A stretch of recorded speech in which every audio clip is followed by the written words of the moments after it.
Hello and welcome. I am so glad you're here. I'm Beth, a creator-based coach with CMH Coaching for Life. I'm here today to help you and those you love create a life you feel grounded and at home in. Think of a life where you feel peace, love for those around you, and in a flow with just enough challenge to keep you happy and creating something wonderful. Sounds like magic, but it's not. You can create that life every single day. You can have a life full of love, excitement, hope, and creation. Our mission at CMH Coaching is to flood the earth with light through compassion, mindfulness, and hope. And I'm going to ask a favor of you. If you like what you see and hear today, think of someone you know that would enjoy and benefit from this message. Our mission is to flood the world with compassion, mindfulness, and hope. Share this with them. But for now, this is time just for you. So settle into whatever you're doing and enjoy this time with the girls, where we create that one awesome, amazing, perfect life every one of us is seeking.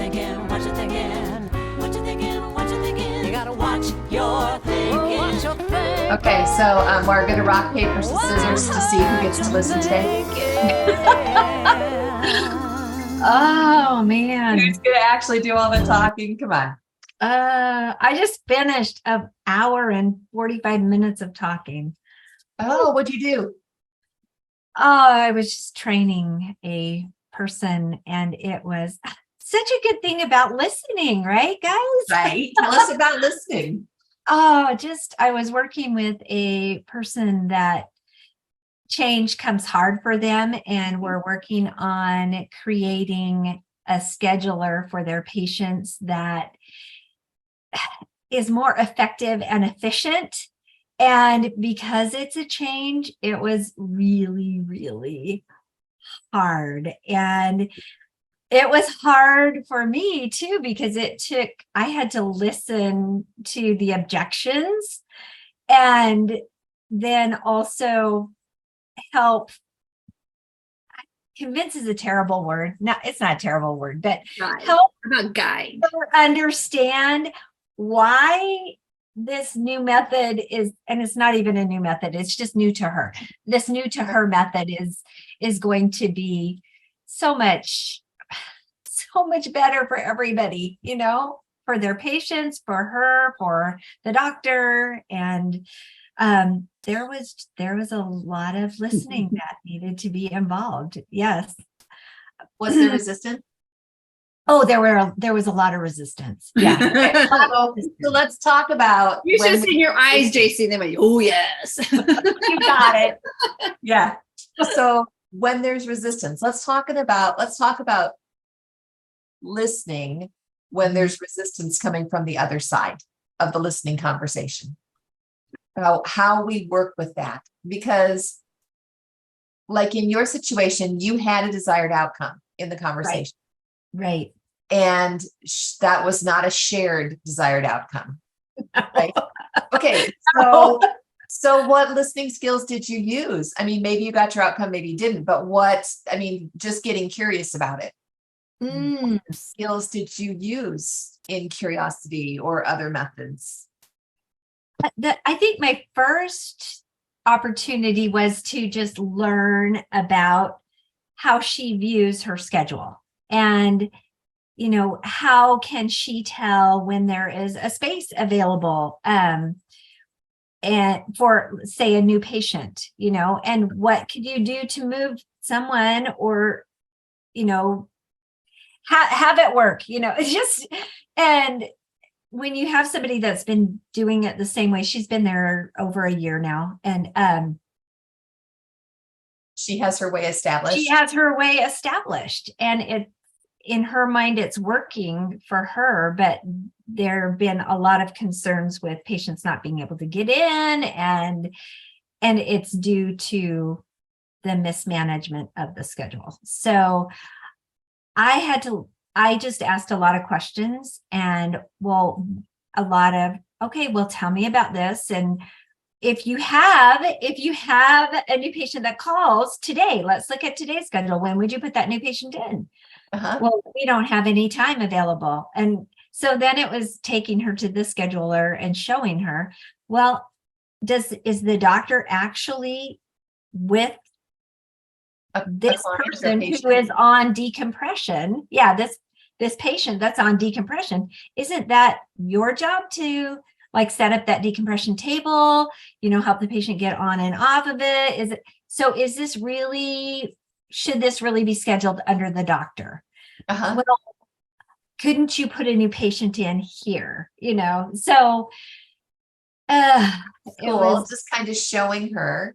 Yeah. So it started off really well, guys. I started off really well, but by the end, it was supposed to be 45 minutes. It was an hour and 45 minutes. And yes.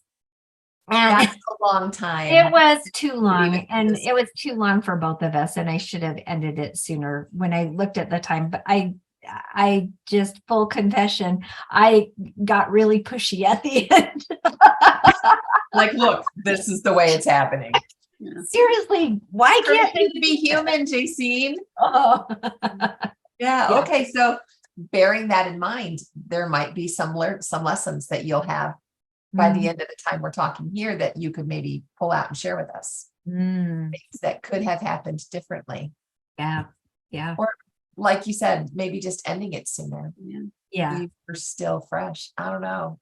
What's interesting with those types of situations is sometimes you can read them like, this individual, it doesn't matter what I'm going to say or what options I give, it's going nowhere because they have dug their heels in. Yeah. And so it's like, what are they threatened by?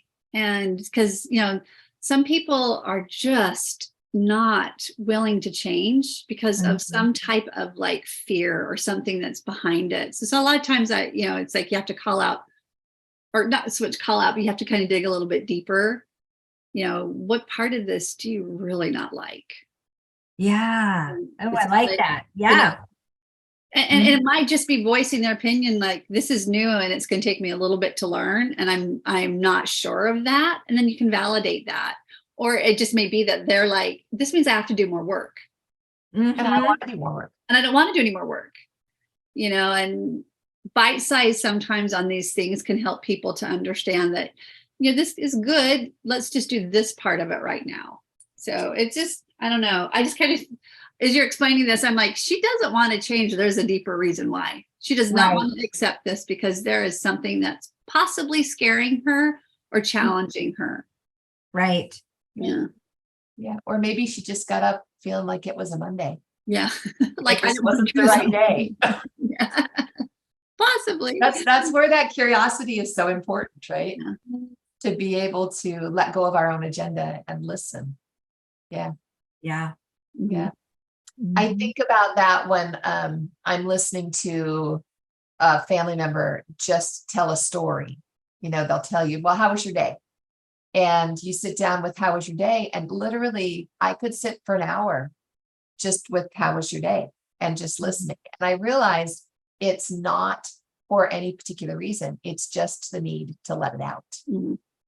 Because for a lot of people, they just need to let it out in order to have quiet in their brain. It's like there's just too many words in there. Just have to let it out. And once they let it all out, they're happy. It doesn't matter what I say. Yeah. Or even as they're letting it out, they're already creating their own solution. Yeah. Yeah. So many things are solved by talking, saying it out loud. With me, and whenever I come up against my own resistance, like something is going in there and somebody's challenging or causing me to have a resistance, it doesn't matter what they say to me. I dig my heels in deeper because I'm already in that space of feeling that. And so it's almost like I have to be able to step away from that and like change the emotion or change what it is before I can engage again and say, okay, yeah, this is right. Maybe I can change. There has been times, when I have been called out by Beth and I've been able to work through that. Do that to you. Work through that resistance, but sometimes there's just like, I don't know what is happening. And it just has to, there's going to be no resolution.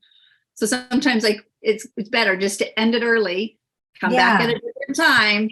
And so what was about that just really bothered you? Well, and I've learned like in my marriage, when we both of us get our heels dug in, that time out, doing something else, giving it a day of rest really can make a big difference. Yeah. It lets things work in my mind. It lets my creator work in my heart.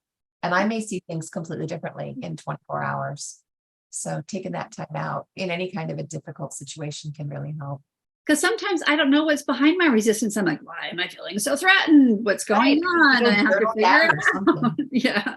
Yeah. Ah, Yeah. I don't know how you do that in a work environment, because I know you're under some Yeah. kind of, some kind of time constraints and stuff, but And yeah. kind of in a work environment, I kind of see like, well, you're the employee, you were changing because this is policy. This is what we're implementing. So it's a little bit different, but still, like, you can ask, what don't you like about this? They can voice it and you can say, well, sorry. Or like, I validate that. I mean, I understand. And this is really hard. So let's do it like baby steps or whatever, but that it's still going to be rolled out.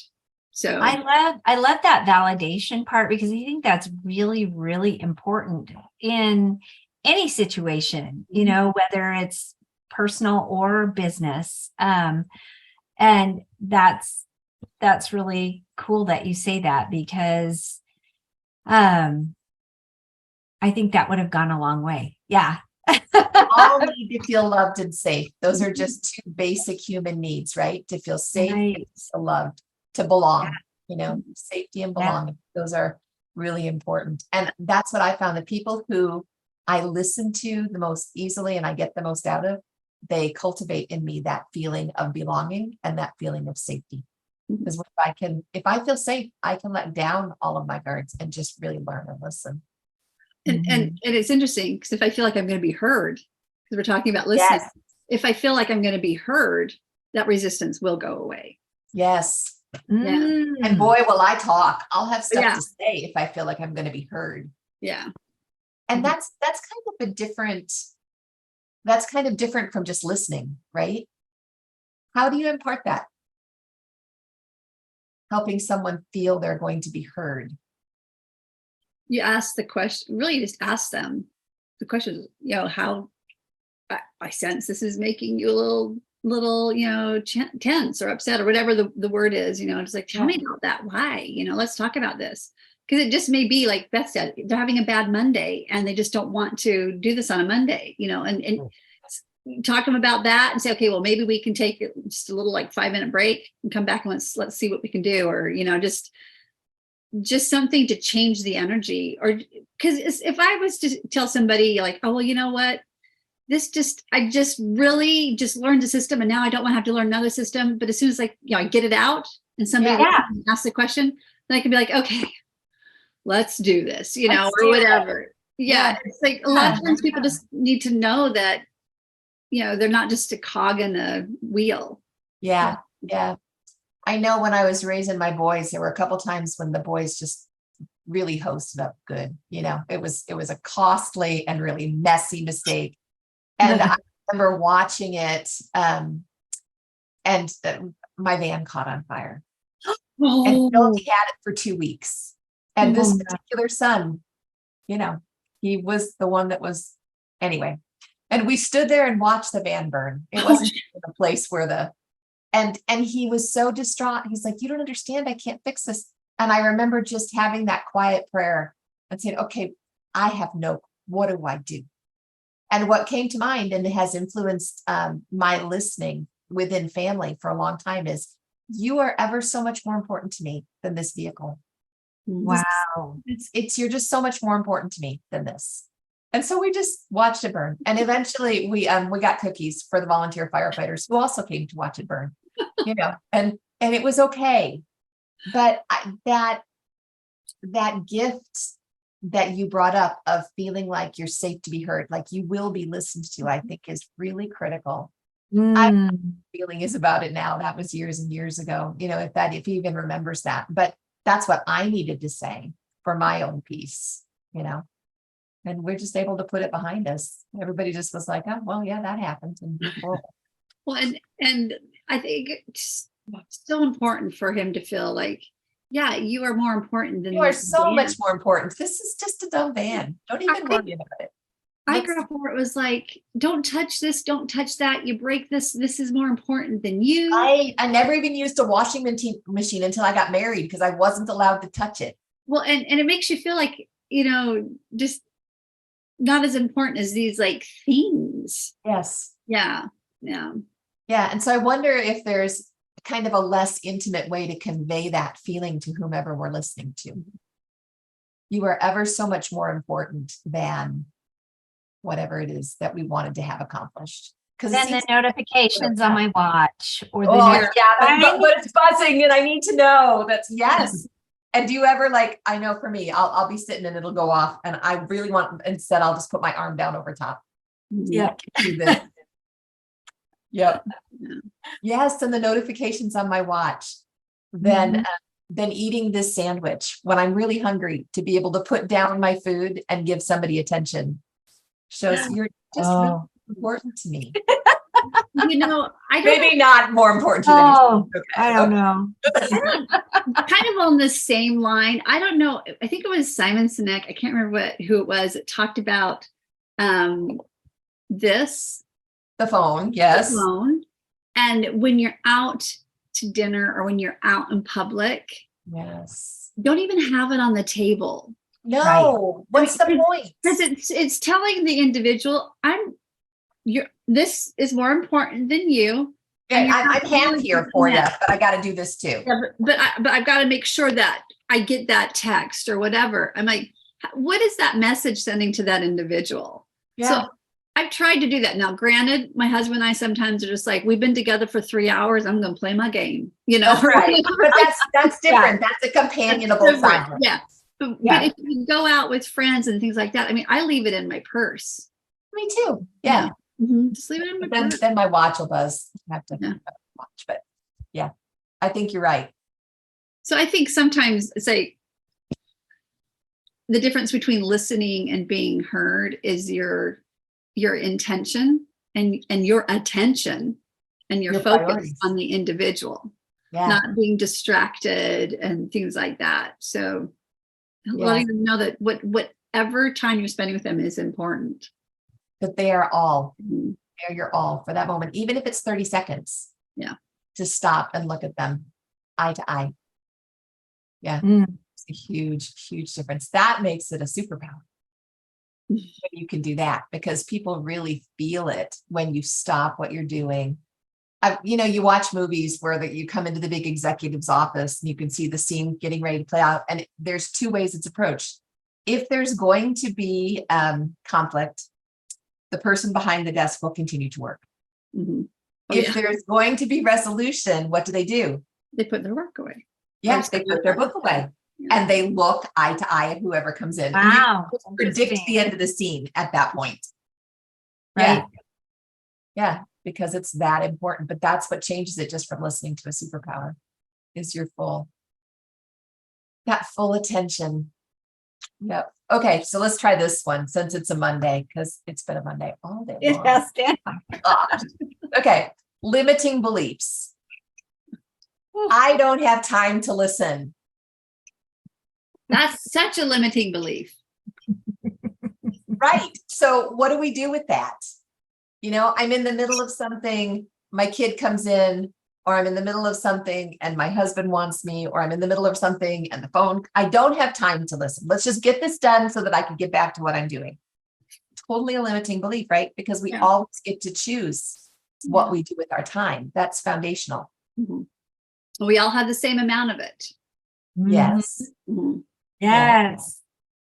And I think sometimes when you say, I don't have time for this, you're letting the individual know that this task, whether it's the dishes or whatever, is more important than you, and what you're going to tell me or what we need to talk about. Yeah. Yeah. I totally agree. Is it really what we mean though? I mean, I think sometimes I know that I am so close to being finished, right?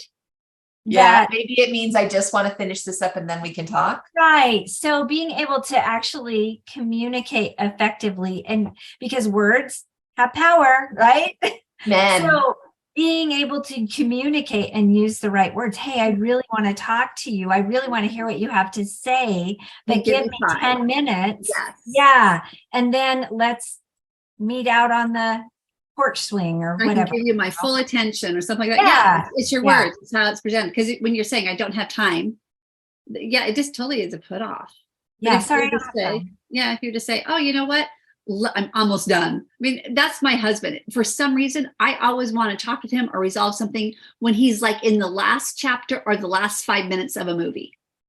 And so he's always just like, oh my gosh, can you just give me 5 minutes? And I totally laugh. I was like, yeah, bad timing, Yeah. But asking for the time is much better than saying, I don't have the time. Yeah. I just wondered, because it seems like we live such a fast-paced life, how we work around that idea of feeling like we don't have enough time. Being also fluid with what you feel your schedule is or your list. I like my list and I like rigid timeframes. Thank you very much. I know. And yes, but I'm learning to be more fluid, because there have been some just happy coincidences and things come out when I can like shift and change. And I wouldn't have that experience. I would have met that person, or this wouldn't have happened if I had stuck to this. Now, sometimes we have to stick to that, but just kind of being a little bit more open and fluid to what possible. I love that. Yeah. Because when you're more open, and I say that facetiously, but I really do like my list, but, I do too, because I like control, and it comes back to that feeling of, am I using control on the situation, or am I using my personal power on the situation? Same principle we've been talking about like the last 2 months, right? What's the difference between control in your life and controlling the people around you, or having your own personal power? And that's what lets you be in flow. That's what lets you kind of flow with things, right? And that feeling of personal power, I'm the one that's choosing in my life, and I'm the one that's in control of what I choose to do, is very different from I'm checking these boxes off, so I'm a good person. Yeah. That feeling of having to have control. Yeah. I think it's a healthy balance of that, though. I really do, because there are days when I'm like, I have to check those boxes off. I love checking boxes. And it feels really good. And then there are those days when I'm like, it's got to be a flow day, or even just parts during that time. Like this section of time is definitely my marking off my boxes. This section is like, I'm flowing, because I just kind of need that right now. Yeah. A lot of times I check boxes off first thing in the morning, so the rest of the day can just be in flow. And I really like the pattern. So, okay. So limiting beliefs, there's not enough time to listen. Do you guys have any tricks or things that you work with statement wise, ways that you work with your own personal feelings of there's just not enough time? Not enough time to eat a healthy meal, not enough time to go for a walk, not enough time to sit and listen to somebody's woes, One of my favorite mantras, Louise Hay, of course, was, I know that I have all the time I need. And that even when I feel really pushed, if all I do is say it, I can feel a little release, just a little one, just enough to maybe begin to reframe. I know that I have all the time I need. My needs are met. With me, whenever that comes up, and when it was in the past, it's because I didn't want to do what was on the other side. Okay. And so I would then say, okay, I mean, because I can't remember who it was, but I read we all have the same amount of time in the day. You get to choose how you want to use it. And so everybody has enough time to choose how they want to use it. And I think with that was something about looking at those different reasons why we say that. And I think, I know mine was because I just really don't want to do what I'm saying I don't have time for. So why that? Why don't I want to do it? Well, because either I didn't plan, enough to have the food to have a good meal, or I really just don't want to go walk, or just and it's okay. I really just rather have a cheese tortilla. Thanks. I don't want to do it. Yeah. Some of that's okay. Just change that, instead of I don't have enough time. I don't have time. No, I just don't want to do it. And that's okay. So I hear self-love. It's giving yourself that love that says, that's okay. That's okay. We'll just take care of you. Yeah. We've been talking about listening to others, but now it's moving into listening to ourselves, right? And Yeah. actually being in tune with ourselves enough and our creator enough to know what really is vital and what really is the most important, Well, and what's it like to give yourself your full attention, like you would in a really important conversation in a loving way? Yeah. And Jen, what's that like? So, like, it can be many different things at different times. Yeah. It can be a little bit of like this with yourself, or it can be like a thank you for listening to me. Or it can be like, are we playing hooky? It's like, Should I feel guilty about this? So it's actually sometimes it's a kind of an uncharted little territory that you have to figure out with yourself. Yeah. So, I mean, that's why I kind of laughed about that, because I'm like, oh, it's been all over the place for me. I love that thought, though. I love bringing that out, listening to yourself. Mhm. Yeah. And what's it like to make eye contact with yourself and to put down your book because yourself needs some attention, Mhm. or to push away from the desk? That's a really cool idea, Jaycine. Yeah, just listening and being in tune, because that's what takes prep, it's our higher powers and our higher power that leads us to doing the most important things in our lives. And as we learn to listen and really hone in our listening skills with others, and then in turn listen for ourselves, we can do less and expect more. Yes, we can. My favorite thing, doing less and expecting more. I had a friend years ago, and it was during a period of time when I had teenagers, and you guys who have teenagers know what it's like. They're going It's an intense time. 110 miles an hour in different directions, and you're trying to keep the home a home and do whatever you got to do. And I remember Nina saying to me, she said, you know what? I had this whole list of stuff I needed to do today. And she said, I sat for a moment in silence, and I heard in my mind, go lay on the hammock. Oh, I love that. And she's like, oh, but I got this, and this to do. And again, it was like, go lay on the hammock. And she said she went and she laid on the hammock, and she took like a 20-minute nap, but outside, and it was just this, and she let it go. And she's like, after that 20 minutes, I got up, and the rest of my list, she said, I was at a point where I could just it just flowed. It was done. And I didn't look back, and it didn't seem crazy, and it didn't feel it wasn't hard anymore. Yeah. And she said, there are some times when our truest self or our creator tells us, go lay in the hammock. Or take a nap. Yeah. Well, you gave me that hypnotherapy app for Grace, and I'll do that. And I tell you, it's a 24-minute thing, and I set the timer, and I'm like, wake me up in 30 minutes just in case. And I'll stretch out and do the hypnotherapy. I never make it to the end, but I wake up so refreshed, and it's like everything is in place. I just ready to go. Yeah, you need that moment. It's a reset. Yeah. I like the idea of a reset. I wonder if a reset might work with talking with other people as well as talking with ourselves. Well, I think, like just saying, oh, hey, let's go take a 5-minute break, or like get a drink or something like that. To me, that's a reset, because I'm taking myself out of the situation. Yeah. The emotion can change, the energy can feel. So I think, you can do resets. I mean, with your husband, you reset for a whole evening or whatever. The next day, then we talk about it. I definitely think we can do resets with other people. Or even the little mini reset, like the BFF, the be your own best friend, breathe, feel your body, find your feet. Yeah. That's a really good quick reset, and it can make a huge difference in our listening abilities. Help us hear ourselves to know what we need, and then be able to listen to others in curiosity and openness. Yeah, so that we can hear the guiding from our creator. I love that. You guys are so smart. Let's see. You don't you make that face. You are so smart. Make that face. Thank you. Collectively. Collectively, we're brilliant. I know. I love that. Absolutely. So what do we have coming up?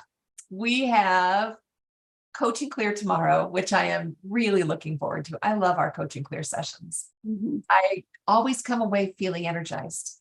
It's just a lovely, lovely way to get together with a group of women who really care, and we all support each other in little coaching, little clearing, little creating, on a happy Tuesday afternoon. Mm-hmm. That's coming. And Jaycine, then we've got book club on Wednesday, right?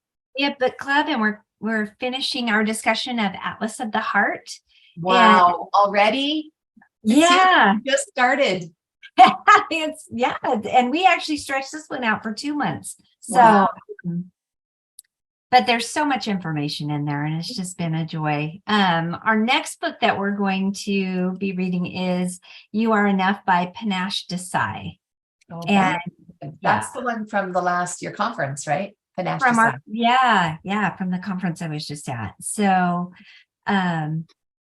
I will be actually, Jenn and Beth, I'll be sending you both a book because they had extras at our conference. Ooh, so I grabbed one for you. So I love prizes. Yes, presents.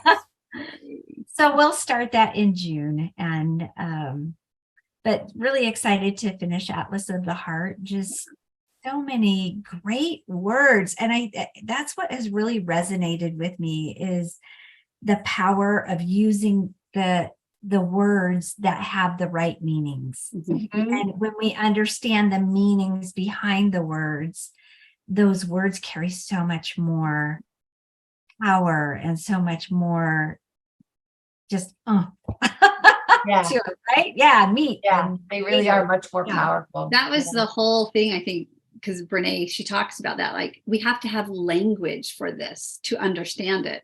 And then it reminds me of your little tag of name it to claim it. Yeah. If we can't name it what's happening, how do we understand how to either, resolve it or change it or just sit in it? I mean, how do we do that? So, yeah. Let's just bookmark that under listening. Mm-hmm. Name it to claim it.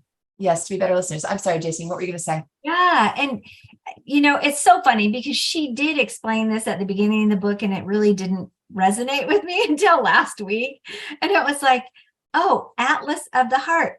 Oh, this is like the roadmap of my heart. But these are all the emotions, and like, oh, when I'm feeling that's what that will lead to. And I'm like, oh, so I kind of got it, and I'm almost done with the book. But yeah. Well, Jaycine, she also says in that quote, which I love, because she says, we are the map makers and the travelers. Oh, I like that. Yeah. So I'd be like, yeah, you're getting what she was trying to say about Atlas of the Heart. I just totally love it too. Yes, I'm all like, yeah. Oh man. And travelers. We are the map makers and the travelers. Man. So cool. And then first weekend in June, Jenn, we've got a jumpstart coming up, right? Yeah. Did you know your body could talk? You want to talk about that a little bit? Oh gosh, yes. Yeah. No, it's all about understanding that when we have sensations in the body, when we have like either an illness or a hurt or a pain or something, we can have a deeper understanding of what is behind that, because everything is connected. And so there's the emotions behind that, and even that can lead for us further understanding of the belief systems and things like that. So our body is telling us that there is an issue. And if we can address those things, then the body then can have a better ability to then do its job to resolve that area. So we're just learning about how we can listen to our bodies as they talk to us. Yeah. And so that's how to be good listeners. Who'd have thunk? That's a pretty cool. Yeah. And next week we're going to have a guest speaker. Do we know who our guest speaker are? Are we TBA or? TBA. Surprise. It'll be a surprise. Yes. Awesome. And about talking to us about listening even further. So that'll prepare us more to listen to our bodies and to listen to our loved ones and to listen to ourselves, which will be a real gift. So till next week then, and hope to see you around Coaching Clear and Book Club. And then we'll be back on next Monday. Take care, y'all. I can choose to be happy, choose to be free, moment by moment. It's all up to me. 'Cause what I think about, I bring about. That's the way it is, and there is no doubt. Day by day, I pave the way with every little thought I think.